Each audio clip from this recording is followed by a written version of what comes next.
আমাদের আজকের গল্প দুই বাংলা সেরা গোয়েন্দা সংকলন থেকে সংগৃহীত বুদ্ধ মূর্তি রহস্য। গল্পটি রচনা করেছেন সমরেশ বসু। গল্পের সূত্রধার, গল্পের পাঠক এবং সমস্ত চরিত্রের ভূমিকায় আমি সুমন। শুরু করা যাক আমাদের আজকে।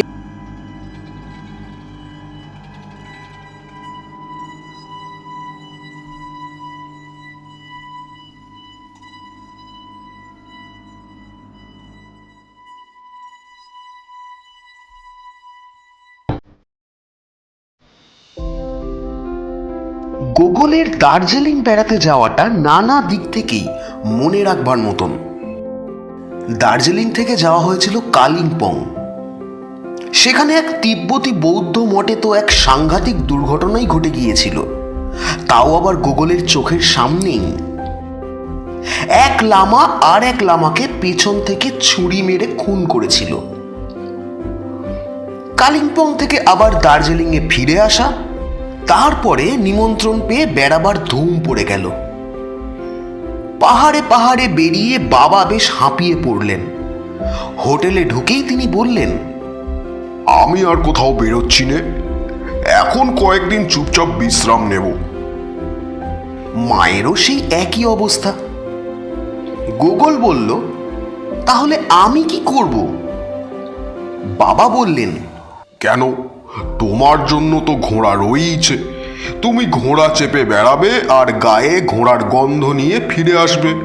কিন্তু মনে রাখবে, ম্যালের সমতল ছাড়া আর কোথাও কিন্তু যাবে না। কালিম্পংয়ে যাবার আগে জলা পাহাড়ে ঘোড়া নিয়ে চলে গিয়েছিলে, ওরকম কিছু করতে যেও না, কেমন? কিন্তু বাবা মার বিশ্রাম করা হলো না। বাবার পরিচিত ভদ্রলোকের সংখ্যা এতই বেশি, প্রায় রোজই কোনো না কোনো বাড়িতে নিমন্ত্রণ লেগেই রইল। দার্জিলিংয়ে ছিলেন বাবার এক উকিল বন্ধু, নাম শচীন মৈত্র। তিনি কোর্ট থেকে ফেরার পথে বাবার সঙ্গে দেখা করে গল্প করতে আসতেন। তার বাড়িতেও একদিন নিমন্ত্রণ হলো। গোগল মিস্টার মৈত্রের কথা থেকে আগেই জেনেছিলেন ওর অদ্ভুত সব জিনিস সংগ্রহ করার বাতিক আছে। যেসব জিনিসের দাম এমন কিছু বেশি নয়, অথচ দাম দিয়েও নাকি সেসব জিনিস পাওয়া যায় না। অতি দুর্লভ দুষ্প্রাপ্য সব জিনিস, যা মানুষের মনে কৌতূহল সৃষ্টি করে। গোগল জানতো ওটাকে কিউরিও সংগ্রহ করা বলে। মিস্টার মৈত্র ভারতবর্ষে যেখানে যখন গিয়েছেন, সেখান থেকেই কিছু না কিছু সংগ্রহ করে এনেছেন। তার মধ্যে রাজস্থানের আদিবাসী মেয়েরা গলায় যে পাথরের মালা ব্যবহার করে, তাও যেমন আছে, তেমনি সিকিমের রাজপ্রাসাদে রাজার দেহরক্ষীর বিশেষ তলোয়ারও আছে। সেই তলোয়ারটি তিনি রাজার কাছ থেকে নাকি চেয়ে এনেছিলেন। রাজা নাকি তাকে খুশি হয়েই সেটা দান করেছিল। তাছাড়া দার্জিলিং, কালিম্পং, গ্যাংটক এইসব জায়গায় নাকি বিস্তর তার অদ্ভুত সব কিউরিও সংগ্রহ হয়। মিস্টার মৈত্রের বাড়িতে যেদিন গোগলরা নিমন্ত্রণ খেতে গেল, সেই দিন গোগল তার অদ্ভুত সব সংগ্রহ দেখল। গোগলের উৎসাহ দেখে তিনি নিজেই সব দেখালেন। চীন, জাপান, বর্মা, এশিয়ার নানা মুলুকের তামার আর রূপোর টাকা পয়সা তো ছিলই, যাকে বলে মুদ্রা। এমনকি প্রাগৈতিহাসিক যুগের মাটির মুদ্রাও তার কাছে ছিল। সোনার উপর ছোটখাটো জিনিসও কম ছিল না। ড্রাগন মুখ আংটি থেকে তিব্বতী নানা প্রকারের জিনিস, বিচিত্র সব পশুর নখ, লেজ, নানা দেশের পোশাক, টুপি, মহিলাদের ব্যবহারের অদ্ভুত সব ক্লিপ, ব্রোঞ্জ, কিছু আর বাকি নেই। এমনকি অদ্ভুত দেখতে নানা দেশীয় দোয়াত কলমও বাদ ছিল না। তার মধ্যে একটা জিনিস গোগলের খুবই অদ্ভুত মনে হয়েছিল। মাত্র 1.5 ইঞ্চি লম্বা একটি বুদ্ধ মূর্তি। সেটা তামার তৈরি, কিন্তু বুদ্ধের গলার কাছ থেকে টান দিলেই মাথাটা খুলে যায়। ভিতর দিকে একটা চকচকে পাথর, অনেকটা হীরের মতোই দেখতে, আর সেই হীরের গায়ে লাগানো আছে চকচকে সরু একটা ছুঁচ। গোগল অবাক হয়ে জিজ্ঞেস করলো, এটা কি? গোগল একলাই দেখছিল তা নয়, মিস্টার মৈত্রের বন্ধু এবং গোগলের বাবারও বিশেষ পরিচিত মিস্টার গাঙ্গুলিও ছিলেন। গোগলের কথা শুনে মিস্টার মৈত্র বললেন, আমাকে এটা দিয়েছিলেন বুঝলে, একজন তিব্বতী রিফিউজি। এটার জন্য সে মাত্র 50 টাকা নিয়েছিল। আমি তাকে জিজ্ঞেস করেছিলাম এই ছুঁচটা এভাবে পাথরে কেন গাঁথা। জবাবে সে বলেছিল আসলে বুদ্ধের শরীরের ভেতরের অংশ, ফাঁপা জায়গাটা, ওর মধ্যে একরকম আঠার মতো বিষ থাকে। ছুঁচটা সেই বিষের আঠায় গোঁজা থাকে। ছুঁচটা মাত্র ইঞ্চিখানেক লম্বা বটে, কিন্তু ওটা দিয়ে কারোর গায়ে ফুটিয়ে দিলে সে কয়েক মিনিটের মধ্যেই মারা যাবে। বাবা বললেন, হ্যাঁ, কি সাংঘাতিক! না ভাই মৈত্র, এসব মারাত্মক জিনিস তোমার কাছে কেন? তোমার তো এটা কেনা উচিত হয়নি। এসব তো খুনিরা ব্যবহার করে হে। মিস্টার মৈত্র হেসে বললেন, ভয় নেই ভয় নেই, এর মধ্যে এখন আর কোনো বিষ নেই। আমি কাউকে খুন করার জন্য এটা কিনিনি, একটা রেয়ার কিউরিও হিসাবেই কিনেছি। বুদ্ধ হলেন অহিংসার প্রতীক, আর দেখো তারই ছোট্ট একটা তামার মূর্তির মধ্যে কি ভীষণ মারাত্মক মারণাস্ত্র লুকিয়ে রয়েছে। কিন্তু ছোট্ট তামার মূর্তিটা খুবই সুন্দর, আমি সেই জন্যই কিনেছি। এই সময় হঠাৎ কলিং বেল বেজে উঠল। মিস্টার মৈত্র তার কাঁচের ঢাকনার বাক্সে সব জিনিসগুলো ঢুকিয়ে দিলেন। সবাই দরজার দিকে তাকালাম। মিস্টার মৈত্র গেলেন দরজা খুলতে। গোগল বাবার সঙ্গে বাইরের ঘরে গেল। মিস্টার গাঙ্গুলি ওদের পিছনে ছিলেন। বাইরের দরজা খুলতে দেখা গেল মিসেস গাঙ্গুলি তার 2 মেয়েকে নিয়ে এসেছেন। মিস্টার মৈত্র বললেন, আসুন আসুন আসুন। মিস্টার গাঙ্গুলি বলছিলেন আপনাদের আসতে নাকি একটু দেরি হবে, আর এটাও বললেন যে উনি একটু শীত কাতুরে, তাই স্নান করেননি, আপনারা স্নান করে আসবেন, তাই একটু দেরি হবে। আর বসুন বসুন বসুন। মিস্টার গাঙ্গুলি স্যুট পরে টাই বেঁধে এসেছিলেন। তিনি কেবল হাসলেন, কোনো কথা বললেন না।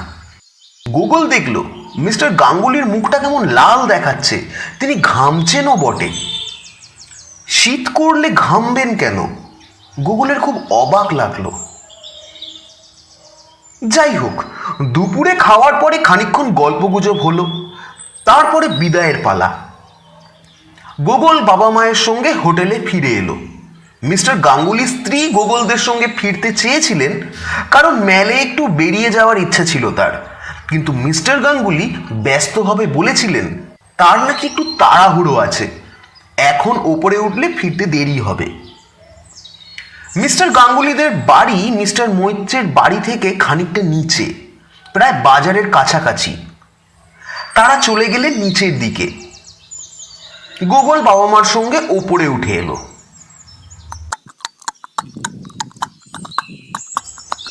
গোগল বিকেলবেলা বেশ কয়েক পাক ঘোড়ায় চেপে বেড়ালো।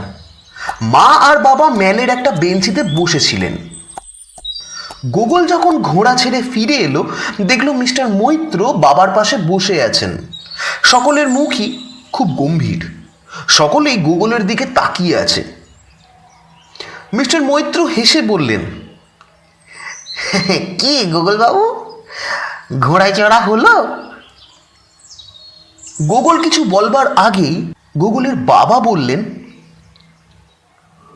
শোনো গোগল, তুমি কি মিস্টার মৈত্রের বাড়ি থেকে কিছু নিয়ে এসেছো? গোগল তো অবাক, বলল, না তো, ওর বাড়ি থেকে কি আনবো? বাবা আবার বললেন,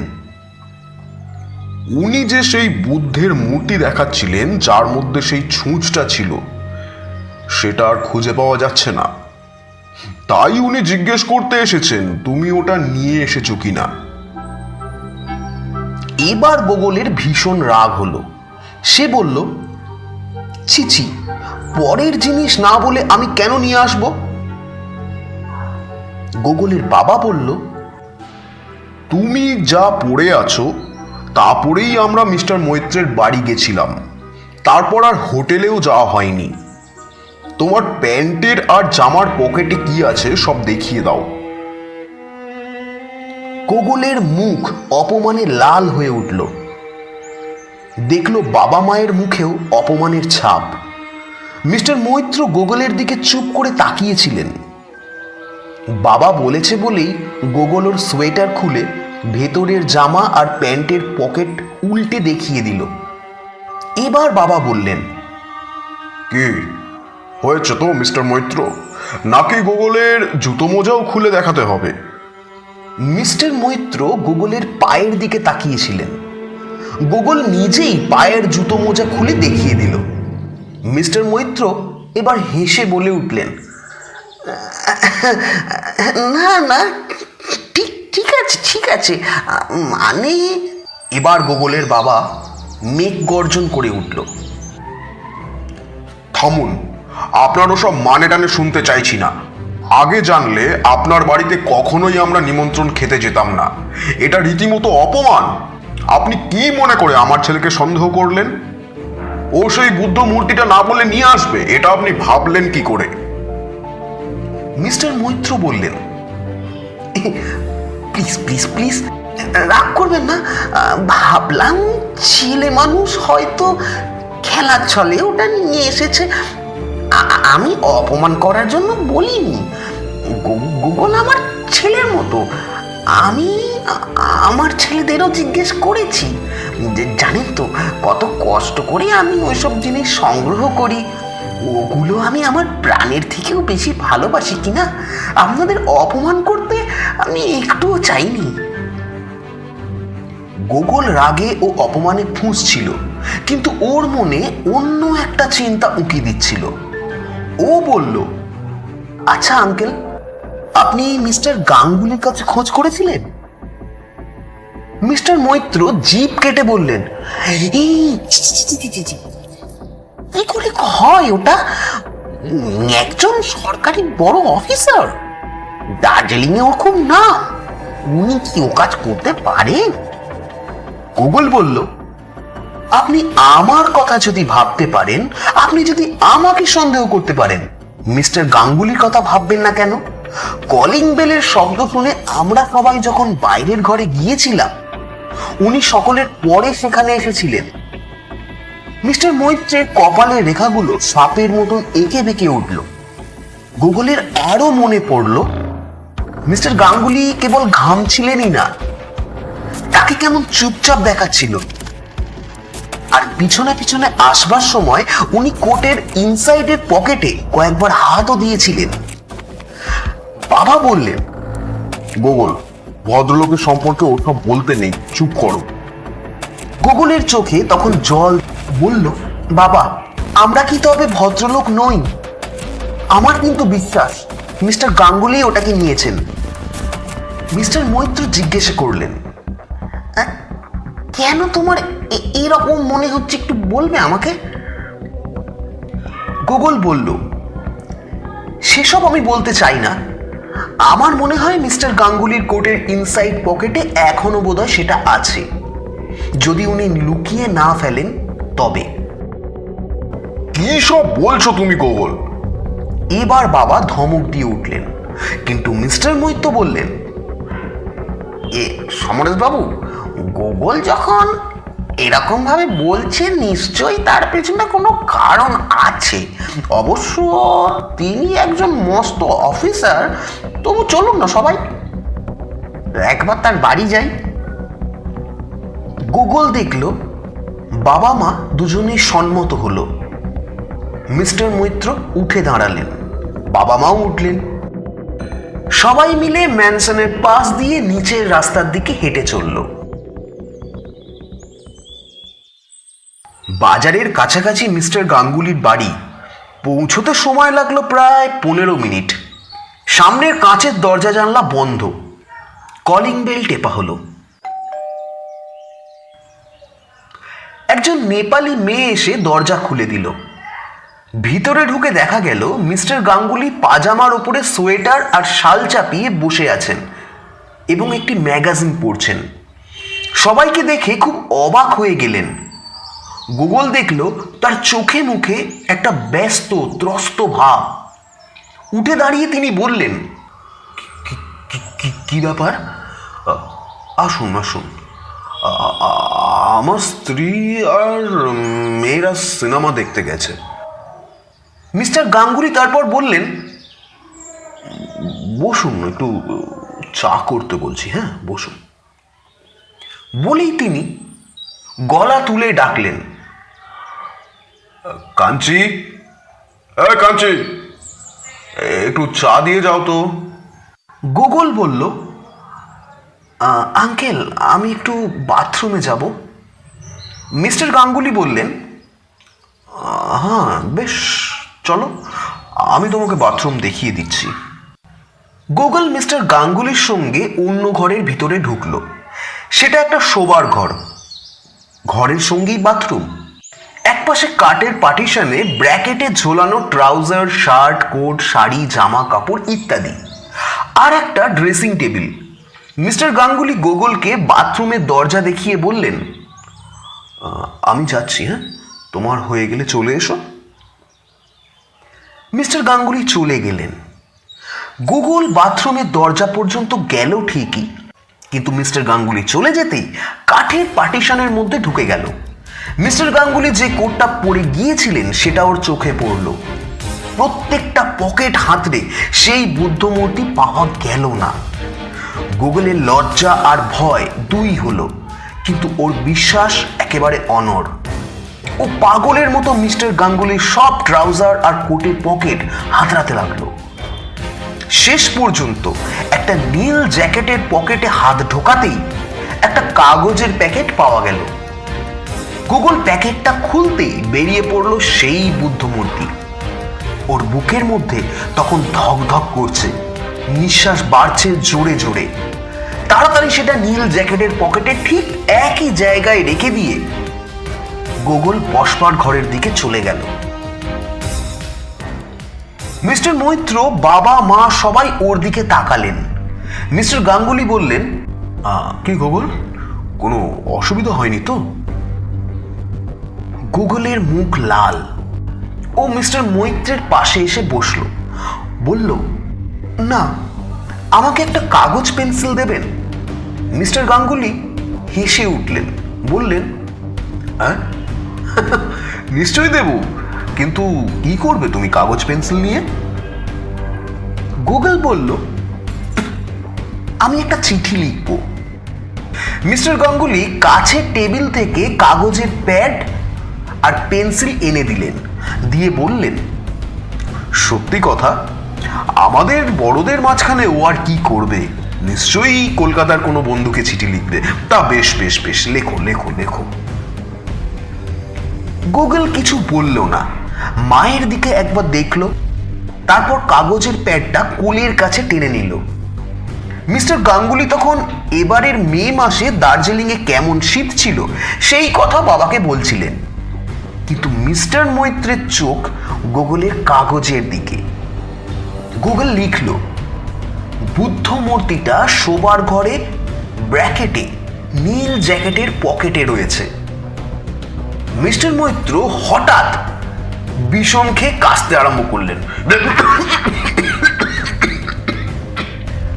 মিস্টার গাঙ্গুলি দেখলাম একটু ব্যস্ত হয়ে পড়লেন, বলে উঠলেন, আরে আরে কি হলো? আরে ও মৈত্র, কি হলো? মিস্টার মৈত্র বললেন, কিছু না কিছু না, শরীরটা খারাপ লাগছে বুঝলে, অসময় খাওয়া হয়েছে তো, দার্জিলিং এর হাওয়া হয়তো সহ্য হচ্ছে না, একটু একটু একটু বাথরুমে যাব।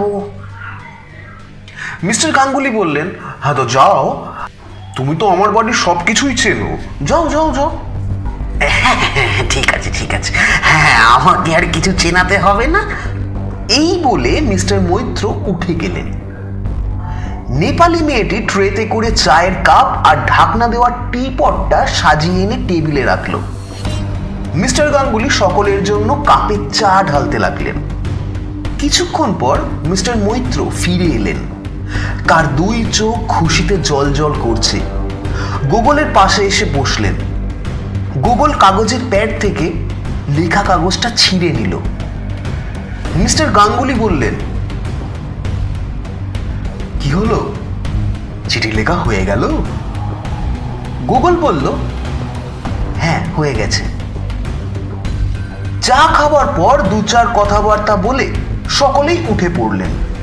তখন সন্ধে উতরে গিয়েছে, রাস্তায় রাস্তায় আলো জ্বলছে। মিস্টার গাঙ্গুলি সবাইকে বিদায় দিয়ে নমস্কার জানালেন। খানিকটা পথ গিয়েই মিস্টার মৈত্র গুগলকে বুকে জড়িয়ে ধরলেন। তার চোখে জল, ভাঙা ভাঙা গলায় বললেন, বাবা বাবা গুগল, আমি তোমার বাবা মায়ের বড় অসম্মান করেছি, তোমাকে কষ্ট দিয়েছি। আমি বয়সে অনেক বড় তোমার কাছে তাও ক্ষমা চাইছি। তোমার সন্দেহ ঠিক গো।